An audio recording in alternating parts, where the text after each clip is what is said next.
안녕하세요 여러분, 환경공학을 가르치고 있는 우쌤입니다. 이번 영상은 제2과목 상하수도 계획 중 챕터 2 수원 및 집수 저수시설에 대해서 배워보도록 할게요. 자, 먼저 수원은 물의 근원이라고 다 알고 계시는데 집수와 저수가 무엇을 뜻하는지 한번 체크를 하고 넘어가도록 하겠습니다. 자, 집수란 한 곳으로 물이 모이는 것을 말합니다. 한 곳으로 물이 모이는 것입니다. 물이 모임. 자, 저수시설의 저수는 물을 인공적으로 모으는 것입니다. 이때 저수의 뜻은 물을 인공적으로 모으는 것.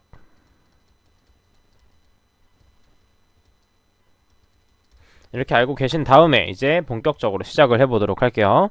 자, 먼저 수원의 종류에는 크게 봤을 때 지표수와 지하수 그리고 기타로 볼 수가 있는데, 지표수와 지하수에 대한 설명은 제가 개론 부분에서 설명을 드렸고, 이때 빗물과 해수에 대해서도 제가 설명을 드렸습니다. 그렇기 때문에 지표수와 지하수 그리고 빗물과 해수의 특성은 출제가 자주 되기 때문에 개론 부분에서 제가 강조를 많이 했었습니다. 자, 그 다음에 두 번째, 수원의 구비 요건에서는 당연히 수량이 풍부해야 좋은 수원이 되겠죠. 그 다음에 당연히 수질이 좋아야겠죠. 왜냐하면 수질이 나쁘다면 이것을 처리하기 위해서 공정에 사용되는 돈이 많이 소모되므로 수질이 좋을수록 좋습니다. 자, 그 다음에 세 번째 보게 되면 가능한 한 높은 곳에 위치해야 된다 되어 있습니다. 자, 높은 곳에 위치해야 되는 이유는 이때 물을 집수 및 저수, 그 다음에 취수를 하기 위해서는 물이 중력 그대로 흐르는 게 가장 좋습니다. 만약에 수원이 아래쪽에 있다면 우리는 이 물을 끌어올리기 위해서 펌프를 사용해야 되고, 그리고 이 펌프를 사용하게 되면 동력이 소모되기 때문에 그만큼 사용료가 많이 소모됩니다. 우리는 공학도이기 때문에 어떻게 하면 저렴하게 사용할 수 있는지 그것을 체크하는 게 포인트입니다. 마찬가지로 네 번째도 보게 되면 수돗물 소비지에서 가까운 곳에 위치해야 된다. 이것도 마찬가지로 이송 관련해서 문제가 있기 때문에 최대한 가깝거나 높은 곳에 위치하는 게 가장 좋습니다. 자, 그럼 계속해서 넘어가 보도록 할게요. 86페이지 넘어가 보도록 하겠습니다. 자, 저수시설은 말 그대로 뭐였냐면 물을 인공적으로 모으는 것으로, 이때는 많이 출제되는 부분이 계획 기준년에 대해서 많이 출제가 되고 있습니다. 따라서 이 부분은 밑줄 치도록 할게요. 파란색으로 밑줄이 쳐 있긴 한데, 계획 기준년은 10개년에 제1위 정도의 갈수를 기준년으로 한다. 여기 밑줄 치고 별표를 하신 다음에 암기를 해주시면 되겠습니다. 자, 그 다음에 마찬가지로 밑에 주요 저수시설을 보게 되면 하구둑과 전용댐, 다목적댐을 볼 수가 있어요. 자, 하구둑 같은 경우는 농업용수에 바닷물이 역류하지 못하도록 만든 댐입니다. 그래서 여러분들이 가끔 이제 여행 다니실 때 차 타고 이동하다 보면 근처에 이제 농업 지역을 보게 되면 이런 하구둑들이 있어요. 자, 이것은 그냥 간단하게 막아놓은 것이기 때문에 일반적으로 댐보다 저렴한 특성을 갖고 있습니다.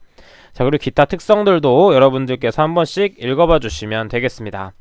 자, 다음으로 넘어가서 이제 취수시설에 대해서 보도록 할게요. 이 취수시설에 대해서는 출제가 자주 됩니다. 그리고 별표도 3개의 표시가 되어 있죠. 자, 그럼 같이 한번 보면서 체크를 해보도록 하겠습니다. 자, 여기는 별표 3개짜리니까 집중해서 봐주세요. 자, 먼저 취수시설은 선정은 이런 식으로 한다 정도만 읽어주시면 되고, 자, 이제 두 번째부터 나오는 취수보에 대해서 한번 설명을 해보도록 하겠습니다. 자, 취수보 같은 경우에는 여러분들 이제 천 같은 데 걸을 때나 이제 뚝방 같은 데 걷다 보면 이 천 쪽에 이제 취수보 같은 이런 모양을 많이 보셨을 거예요. 자, 이 취수보가 존재하는 이유는 물을 취수하기 위해서 있는 것입니다. 이걸 그냥 멋있게 보이려고 한 건 아니에요. 자, 그래서 취수보는 비교적 대량으로 물을 취수할 수가 있습니다.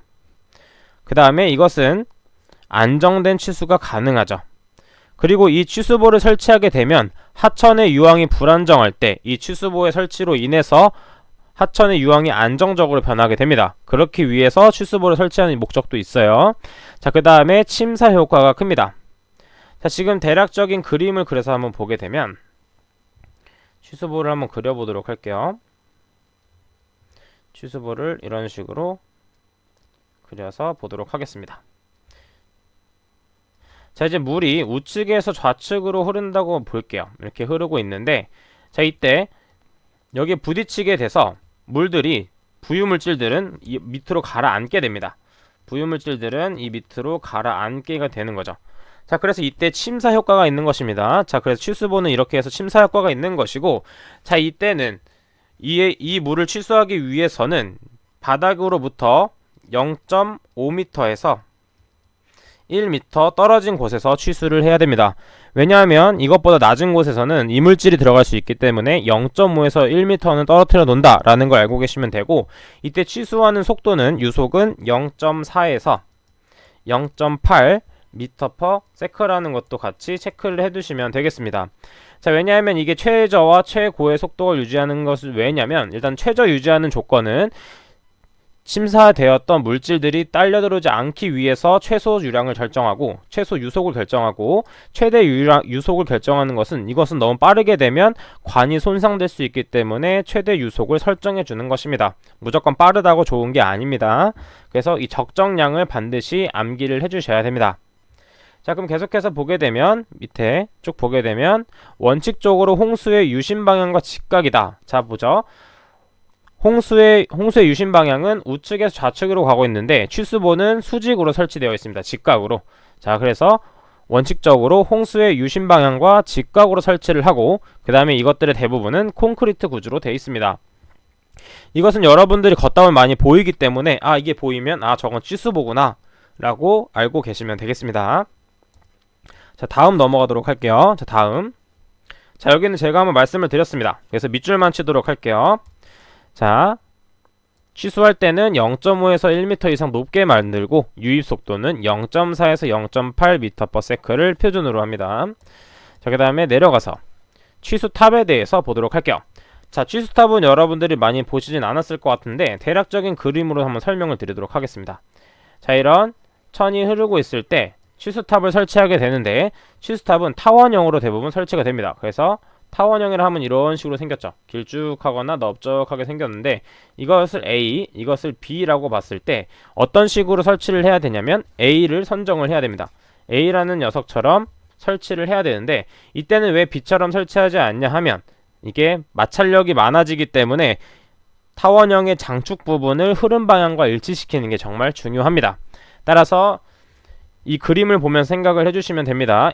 A처럼 만들어야 된다. 그 다음에 기타 특성들을 보게 되면 쭉 읽어봐 주시면 되고, 뒤에 이제 재원들을 보도록 할게요. 자, 위치 및 구조에 파란색으로 표시한 부분을 다시 한번 밑줄을 쳐보도록 할게요.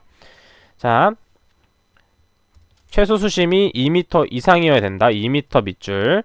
그 다음에 여기는 읽어보시면 되고, 형상 및 높이에서 타원형으로 하되 장축 방향을 흐름 방향과 일치하도록 설치한다. 이게 중요합니다. 자, 나머지 부분은 그냥 가볍게 읽어주시면 됩니다. 왜냐하면 제가 파란색으로 체크해드린 부분이 기출문제에서 많이 출제되었던 부분이기 때문에 이것을 중심으로 먼저 암기를 하신 다음에 나머지 부분은 그냥 읽어보시는 게 좋습니다. 자, 그래서 쭉쭉 읽어봐 주시면 되고, 그 다음에 취수문을 보게 되면, 취수문은 말 그대로 문을 이용해서 취수를 하는 것입니다. 그렇기 때문에 이것은 특성을 보게 되면 하천 유향에 영향을 받아서 불안정한 특성이 있습니다. 그 다음에 세 번째가 중요한데, 파랑, 결빙 등의 기상 조건에 영향을 많이 받는 게 취수문의 특성입니다.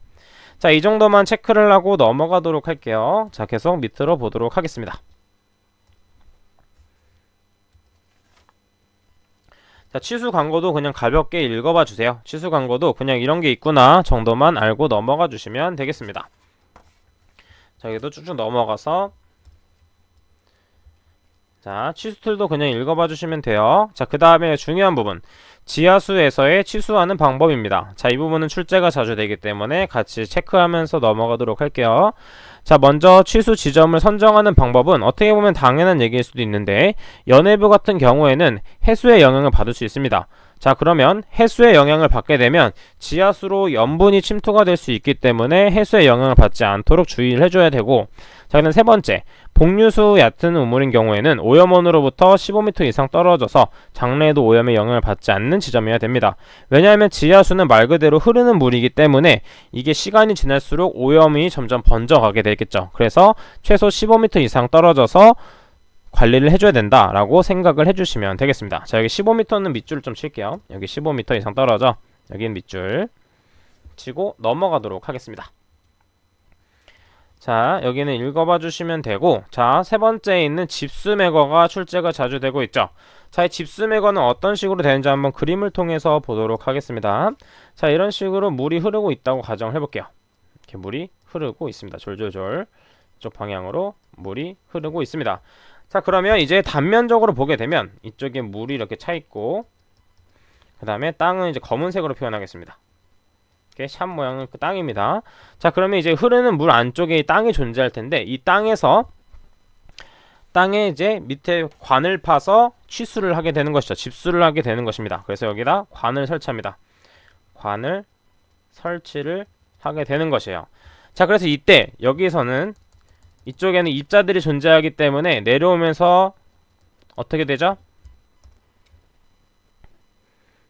자, 중요한 부분인 집수 매거에 대해서 보도록 하겠습니다. 자, 집수 매거는 지하수를 취수하기 위한 것 중에 대표적인 것 중 하나인데, 그림을 통해서 같이 보도록 할게요. 자, 먼저 물이 흐른다고 가정을 하겠습니다. 자, 이렇게 물이 흐른다고 가정할 때 먼저 단면적으로 보게 되면 이쪽에 물이 차 있고 밑에는 땅이 존재하겠죠. 땅이 이런 식으로 있겠습니다. 자, 그럼 이때 여기서 관을 설치하게 되죠. 관을 설치하게 됩니다. 관을 설치를 했습니다. 자, 이때 이 관을 설치하게 되는데 이때는 구멍이 나 있는 관들을 설치하게 됩니다. 구멍이 있는 관을 설치해서, 자, 이때는 물이 마구 들어오면서 여과 효과를 나게 되죠. 왜냐하면 이쪽에는 자갈도 있고 모래도 있고 하기 때문에. 근데 물속에는 자갈보다는 모래가 많이 존재하게 되겠죠. 자, 이 모래층을 통과하면서 부유물질들이 제거되고 여과된 깨끗한 물이 나오게 됩니다. 자, 이때 주의해야 될 점은 이때 이쪽으로 유입되는 속도가 있습니다. 관으로 유입되는 속도. 자, 이때는 좀 깨끗한 그림으로 보도록 할게요. 자, 유입되는 속도는 매우 느립니다. 3cm/s의 속도로 유입이 됩니다. 왜냐하면 이때는 모래가 같이 빨려 들어올 수 있기 때문에 천천히 유입되는 게 중요합니다. 그리고 이때 구멍들이 존재하는데 이때는 1m 제곱당 20에서 30개의 공경이 존재하게 되죠. 자, 그리고 매건의 평균 유속은 1m/s를 유지해야 됩니다. 자, 이때는 유입 속도보다 훨씬 빠른데, 왜냐하면 아무리 천천히 유입한다 하더라도 토사물들이 유입될 수 있기 때문에 조금 더 빠른 속도로 흘려보냄으로 해서 이 토사들도 같이 이동할 수 있게끔 하는 것이 중요합니다. 자, 그래서 이 특성들을 한번 보게 되면 이때 물의 흐름 방향과 직각이다라는 것도 같이 체크를 해주시는 게 중요해요. 그래서 이제 위쪽으로 바라보게 되면 관들에 설치되어 있는 것은 다 이쪽 방향으로 설치가 되어 있습니다. 왜냐하면 이래야지 취수가 잘 되기 때문이에요. 자, 그럼 이때는 책을 보면서 같이 밑줄을 치고 마무리해 보도록 하겠습니다. 자, 위치 및 구조를 보게 되면 매설 깊이는 5m 이상으로 하며 제외지의 경우에는 2m 이상으로 한다. 여기 밑줄 칠게요. 여기 밑줄. 다시 여기 밑줄 치도록 하겠습니다. 다시 빨간색으로 할게요. 빨간색으로 여러분들 잘 보이게끔. 자, 그럼 여기 밑줄을 쳐주시면 되고, 그 다음에 밑에 마찬가지로 집수매거는 수평 또는 흐름 방향으로 향하여 완경사로 하고, 집수매거의 유출단에서 매건의 평균 유속은 1m/s로 합니다. 자, 이때 유입되는 속도, 평균 속도 말고 관으로 유입되는 속도는 3cm/s라는 것도 체크를 해주셔야 돼요. 이게 밑에 나와 있습니다. 집수매거로의 유입 속도는 3cm/s. 그리고 집수계구부의 공경은 1m 제곱당 20에서 30개의 비율이 존재한다 라는 것 정도는 체크해 주시면 되겠습니다. 자, 마찬가지로 밑에 문제를 같이 보게 되면 복류수나 자유수면을 갖는 지하수를 취수하기 위한 집수매거에 대한 설명으로 틀린 것을 보게 되면, 일반적으로 집수매거는 복류수의 흐름 방향에 대해서 평행으로 설치하는 것이 아니라 수직으로 설치하는 것이 효율적입니다. 따라서 답은 1번이 되겠고, 2번을 보게 되면 매설 깊이는 5m 이상으로 되어 있는데 제외지의 경우에는 2m 이상으로 해도 된다라는 것도 같이 정리를 해주시면 됩니다. 자, 여기도 같이 정리, 위에 나와있지만 한번 정리할게요. 제외지의 경우 2m 이상으로 한다 라는 것도 같이 체크를 해주시면 되겠습니다. 자, 기타 뒤에서는 얕은 우물과 깊은 우물에 대해서 출제가 되는데, 이 부분에 대해서는 이제 실기에서 많이 출제가 됩니다. 만약에 필기에서 출제가 되었다면 이 해당 인자들은 주어지기 때문에 어떻게 대입하는 정도만 체크를 해보시면 되겠습니다. 자, 그럼 이번 영상은 여기까지 하도록 하겠습니다. 시청해주셔서 감사합니다. 다음 영상으로 찾아뵙도록 할게요.